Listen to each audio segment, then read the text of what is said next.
আমার স্বামী টিটু ঘর জামাই থাকত আমাদের বাড়িতে, কিন্তু সে ছিল অকর্মা। কোনো কাজ করতে পারত না। কিন্তু তাকে আমি অনেক পছন্দ করতাম, তাই বিয়ে করে ফেলি। আমার মেজ ভাবির সন্তান হতো না, তাই আমার মেজ ভাই সবসময় মনমরা হয়ে থাকত আর ভাবিকে বলতো তোকে ছেড়ে দিয়ে আরও একটা বিয়ে করব।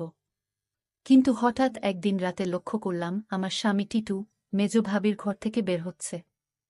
তার কিছুদিন পর ভাবি মহতে যাচ্ছে। আমি তা শুনে আমার মাথা ঘুরে গেল। তাহলে কি আমার স্বামী ভাবিকে? তাহলে মূল ঘটনাটা খুলে বলি। মাঝরাতে পানি খেতে উঠে নিজের স্বামীকে মেজ ভাবির ঘর থেকে বের হতে দেখে চমকে উঠল দিবারা। মেজ ভাইয়া 4 দিন হলো ঢাকায়। এখন ভাবি একা ঘরে। আমার স্বামী এত রাতে মেজ ভাবির ঘরে কি করতে গিয়েছিল সেটা জানার জন্য আমার মাথায় ঘুরপাক খাচ্ছে। এই ঘরের দিকে স্বামীকে আসতে দেখেই দরজা ভিজিয়ে দিয়ে বিছানায় উঠে ঘুমানোর অভিনয় করল দিবারা। তার স্বামী দরজা ঠেলে সন্তর্পণে হেঁটে এসে বিছানায় তার পাশে শুয়ে পড়ল। দিবারা এই বাড়ির মেয়ে, তার স্বামী ঘরজামাই। দিবারা জানে কোনো রকম অপরাধ করলে তাকে সহ তার স্বামীকে এই বাড়ি থেকে বের করে দিবে ভাইয়েরা। তাই এই ব্যাপারে আর কোনো কথা বলে না দিবারা। পরের দিন সারাদিন মুখ কালো করে রাখলেও তার স্বামী টিটুকে এই বিষয়ে কিছুই জিজ্ঞেস করে না সে। তারপরের রাতে দিবারা আর কিছুতেই ঘুমাতে পারে না। তার বিশ্বাস তার মেজভাই যতদিন শহরে আছে প্রতি রাতেই বোধহয় তার স্বামী মেজ ভাবির ঘরে গেছে। কিন্তু ঘরে গিয়ে কি করল এটা তো আমি দেখি নাই। শুধু দেখতাম মেজ ভাবির ঘরে যেত। কেন যেত দিবারার মনে সন্দেহর সৃষ্টি হল। তার বিশ্বাসকে সত্যি প্রমাণিত করতেই যেন ধীরে ধীরে টিটু দিবারার পাশ থেকে গড়িয়ে মেঝেতে নামল। এরপর পা টিপে টিপে ঘরের দরজা খুলে বাইরে চলে গেল। রাত এখন কয়টা হবে? 1টা, 2টা। টিটু কোনো কাজ না জোগাড় করতে পারায় ভাইদের উপর নির্ভর করেই বেঁচে আছে তারা দুজন।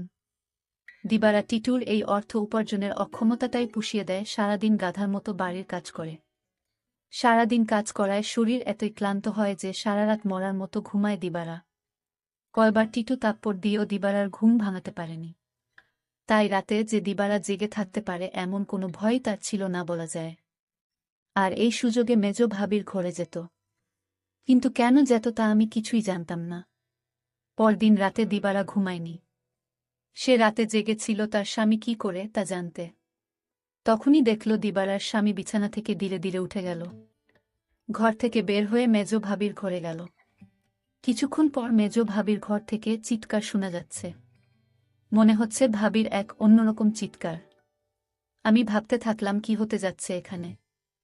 আমি কিছুটা আন্দাজ করতে পারলাম না আসলে ওই ঘরে কি হচ্ছে। টিটু চলে যেতেই বালিশে মুখ গুজে ফুপিয়ে কেঁদে উঠল দিবারা। সে তার স্বামীকে কত ভালোবাসে। সে কিনা করে সারাদিন তার জন্য, আর সে কিনা তার সাথে বিশ্বাসঘাতকতা করতে পারে। দিবারা ভাবল ওই ভাবির ঘরে কেন আমার স্বামী টিটু যায়, এটা আমার যে করে হোক জানতে হবে। পরের 2 রাত অনেক চেষ্টা করেও জেগে থাকতে পারল না দিবারা। সারাদিনের কাজের ধকলে এতই ক্লান্ত থাকত যে মাঝরাত পর্যন্ত বিছানায় শুয়ে জেগে থাকা তার পক্ষে অসম্ভব ছিল। তারপরে যখন মেজভাই চলে এলো তখন থেকে দিবারা কিছুটা নিশ্চিন্ত হল। তারও কয়েকদিন পর এক রাতে গভীর ঘুমে ঘুমিয়ে রয়েছে দিবারা। অনেক ধাক্কাধাক্কি করে তাকে উঠালো তার স্বামী টিটু। ঘুম জড়ানো ক্লান্ত কণ্ঠে দিবারা বলল, কি হয়েছে? এত রাইতে ডাকেন কেন? লাইটটা একটু জ্বালাও তো। সারাদিন কাম কইরা কুল পাই না। উনি আছেন তার চিন্তায়। এখন ঘুমান। এই বাড়ির সবচেয়ে অবস্থাপন্ন বলা যায় মেজু ভাই শহীদকে। তার স্ত্রীও অবস্থাসম্পন্ন ঘরের মেয়ে। শহীদ মিয়ার বড় চালের আড়তের ব্যবসা। গ্রামের দিকে হলেও শহীদের ঘরটা দেখার মতো। ইট সিমেন্টের দেয়াল আর টিনের দোচালা। তার ডান পাশে 2টো ইটের তৈরি ছাপড়া ঘরে থাকে ছোট ভাই বাদল আর বড় ভাই জলিল। তাদের 2টো ঘরের মুখোমুখি উঠান পেরিয়ে একটা টিন আর বাঁশের তৈরি ঘর। এখানেই দিবারা আর টিটুর সংসার। দিবারা খুব চিকন আর কালো হওয়াতে বাবা মায়ের মৃত্যুর পর 3 ভাই অনেক খুঁজেও কোনো পাত্র পায় না। শেষমেশ এক ভব ঘুরে ভাদাইমা গোছের এই টিটুকে ঘর জামাই হিসেবে আনে। ভেবেছিল টুকটাক কিছু কাজে তাকে লাগাবে। কিন্তু সে পুরোই অকর্মা।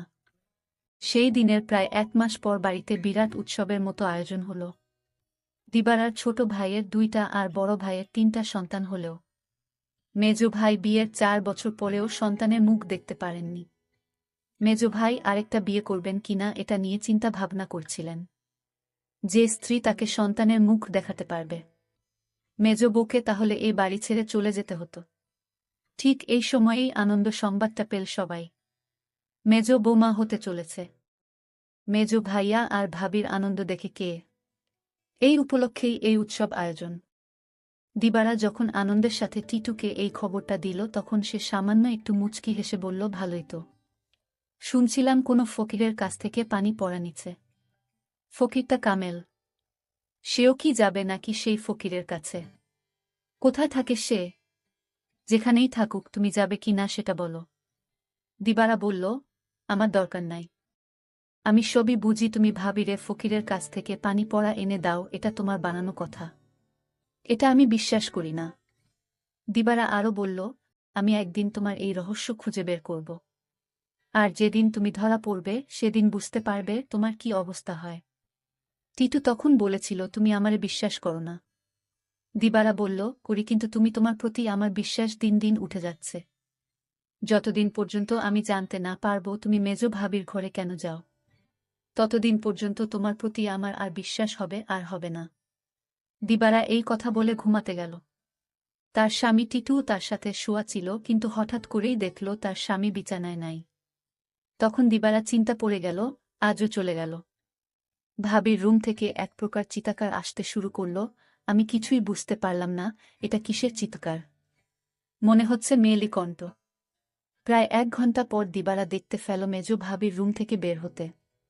দিবারার মনে দিন দিন সন্দেহ বাড়তে লাগল। তারপর দিবারা ভাবল, একদিন আমি জানালা দিয়ে দেখব তারা কি করে। দিবারার স্বামী দিন দিন দিবারার প্রতি কমে যাচ্ছে। কিন্তু আজ 2 দিন যাবৎ দিবারার স্বামী মেজ ভাবির রুমে যাচ্ছে না, সেটা লক্ষ্য করল দিবারা। দিবারা তার স্বামী টিটুকে জিজ্ঞেস করল, কই, আজকাল তো তোমায় আর দেখি না ভাবির রুমে যেতে। তার স্বামী টিটু তাকে একটা তাপ্পড় মেয়ে বলল, তোমার বাবার বাড়ি থাকি বলে তুমি কি আমায় যা বলবে তাই মনে করবে? সবকিছুর ভিতর শুধু কি তোমার অধিকার আছে, আমার নেই? এর মধ্যে হঠাৎ খবর আসলো মেজ ভাবি মা হতে চলেছে। দিবারা সেটা শুনে থমকে গেল, কারণ মেজ ভাবির স্বামী মানে আমার মেজ ভাইয়ার তো সমস্যা ছিল। তাহলে কিভাবে সে মা হতে চলল? আমার মাথায় কোনো কাজ করছে না। আমার মনে সন্দেহ হতে লাগল। দিবারা তার স্বামীকে বলল, আপনি এখন আর দেখি দিবারার রুমে যান না কেন? কখন কি করব সেটা আমার ব্যাপার। যাই হোক, আমি এবার অপেক্ষায় আছি কখন আবার আমার স্বামী তার রুমে যায় সেই প্রতীক্ষায়। এর কিছুদিন পর তার স্বামী টিটু ভাবির রুমে গেল।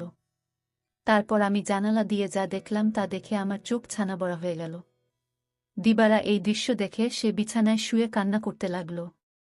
ঠিক তখনই আমার স্বামী টিটু আমার রুমে এসে পড়ল আর আমায় বলতে লাগল, আরে শাহানা, লাইট জ্বালাও না, দেখ কি দেই। বিরক্ত হয়েই বিছানা থেকে নেমে লাইট জ্বালালো দিবারা। তারপর চকিতে এসে বসল। টিটু তার সবগুলো দাঁত বের করে হেসে পাঞ্জাবির পকেট থেকে এক জোড়া চুড়ি বের করল। আরেকটু কাছে আসো, পরায়া দেই। চুড়িগুলো দেখে চিনল দিবারা এগুলো স্বর্ণের। আর এর মালিক যে মেজ ভাবি ছাড়া কেউ না, তাও সে ভালো করে জানে। সে ভয়ে ভয়ে ফিসফিস করে বলল, এগুলা তো মেজ ভাবির। তুমি পাইলা কই? আরে ভয় পাইও না, চুরি করি নাই। মেজ ভাবি আমারে দিচ্ছে। বলো কি? সে কেন দেবে? তোমারে একটা কথা কই। কই কই কইরাও এতদিন কইতে পারি নাই শর্মে। ভাবছিলাম তুমি আমারে ভুল বুঝবা, কিন্তু তোমারে আমি কি কিছু গোপন করি বলো। ভুল বুঝো না বউ। মেজ ভাই এইবার ঢাকায় যাওয়ার পর কয়রাত আমি মেজ ভাবির ঘরে গেছিলাম। টিটু আবার বলল, মেজ ভাই ঢাকা যাওয়ার পরে মেজ ভাবির কয় রাত খুব জ্বর হয়েছিল, কিন্তু তার যত্ন করার মতো কেউ ছিল না। তাই ভাবি কইল, দেখ টিটু, তোরে আমি ভাইয়ের মতোই দেখি। আমার সারাদিন ভালো লাগে, খালি একটু দুর্বলতা থাকে, কিন্তু রাত হইলেই জ্বর বাড়ে। তুই কি রাইতে আইসা আমার মাথায় একটু পানি ঢালতে পারবি? দিবারা অবাক হয়ে বলল, আমারে কইতে পারত। ছোট ভাবি, বড় ভাবি আছে, তোমারে কইল কেন? আমারে সারা দিনে জ্বরের কথা একবারও কইল না। টিটু মুখটাকে মলিন করে বলল, দেখলা, সব আমার কপালের দোষ। আমি জানতাম তুমি আমারে সন্দেহ করবা। আমি কি আর মাইনষে বিশ্বাস পাওয়ার যোগ্য? দিবারা এবার কাঁদো কাঁদো হয়ে বলল, না গো, আমি ওইটা বলি নাই। আমি তোমারে বিশ্বাস করুম না তো কারে করুম কও? তুমি ছাড়া আমার আর কেরা আছে? তুমি আমারে ঠকাইবা ফিরিসতা আইসা কইলেও বিশ্বাস করুম না। এই না হইলে আমার বউ। শুনো, ভাবিরে কইলাম দিবারারে পাঠায় দিবনে। ভাবি কইল, আহা, বেচারি সংসারটার লাইগা কাজ কইরা সারাদিন মরতাছে, তারে আবার রাইতে ত্যাক্ত করা কেন? দিবারা জানে যে আমি তোমারে ভাই মানি। তুমিই আইসো। দিবারা কিছুই মনে করবে না জানলেও। ওর মন এত নষ্ট না। তবুও আমি তোমারে কিছু কই নাই ডরে। তাছাড়া বুঝি তো পরের বাড়িতে থাকি। বেশি তর্ক মানায় না। এই জন্যই আমি তোমার ভাবির রুমে গেলাম চুপি চুপি। কারণ রাতে তোমার ভাবির মাথায় পানি না দিলে কি তখন জ্বর ছাড়ত? আমি যদি ভাবির পাশে না থাকতাম আর মাথায় পানি না দিতাম তাহলে জ্বরে মইরা যাইত। এতদিনে ভাবিকে কবরস্থানে রেখে আসতে হতো।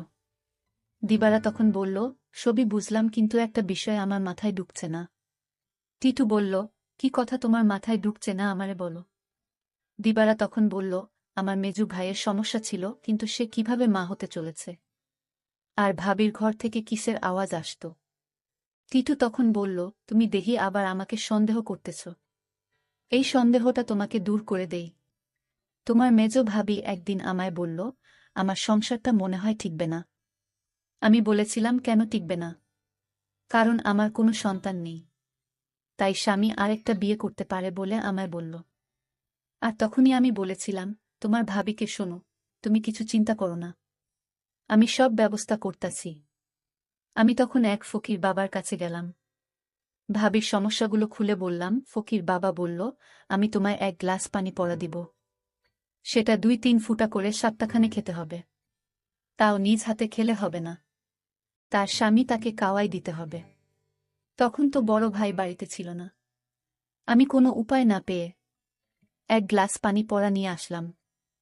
আর এই ফকির বাবার পানি পড়া খেয়ে আল্লাহর রহমতে সে সন্তান লাভ করেছে, বুঝলে এবার দিবারা। আর তোমার ভাবির ঘর থেকে যে শব্দ আসত সেটা ছিল এলইডির শব্দ। তুমি তো শুধু শুধু আমায় সন্দেহ করতে। দিবারার চোখ ভিজে উঠে। আহা, তার এই স্বামীকে আর ভাবিকেই নাকি সে ভুল বুঝেছে। কি বাজে চিন্তাই না করেছে সেই রাতে তার স্বামীকে ভাবির ঘর থেকে বের হতে দেখে। সে সিদ্ধান্ত নেয় তার সহজ সরল এই স্বামীকে আর কোনোদিন সন্দেহ করবে না সে। টিটু বলল, আমি সেবাযত্ন করাতেই তো ভাবি সুস্থ হইয়া গেল। তাই তো খুশি হইয়া দিল এই চুরি জোড়া, কইল দিবারারে দিও। তবে দিনের বেলা এটা পইর না, সাহানা। বুঝি তো পরের ঘরে থাকি, 5 লোকে 5 কথা কইব। দিবারা তখন কেঁদে কেঁদে বলল, আমি তোমাকে অনেক কষ্ট দিয়েছি, তোমাকে অযথা সন্দেহ করেছি, আসলে তুমি নিষ্পাপ। দিবারা বলল, তুমি মেজো ভাবির ঘরে গিয়ে মেজো ভাবিকে মায়ের মতো যত্ন করে সুস্থ করে তুলেছে, এরকম স্বামী এখনকার যুগে পাওয়া বড় কঠিন। দিবারা বলল, আমায় ক্ষমা করে দিও তুমি। তুমি ক্ষমা না করলে আল্লাহ আমাকে ক্ষমা করবে না। টিটু তখন হেসে বলল, আমি তোমাকে ক্ষমা করে দিয়েছি। বন্ধুরা, আজকের গল্পটি কেমন লাগলো তা অবশ্যই কমেন্ট করে জানাবেন, আর এরকম নতুন নতুন ভিডিও পেতে আমার চ্যানেলটিকে সাবস্ক্রাইব করে পাশে থাকবেন। ধন্যবাদ।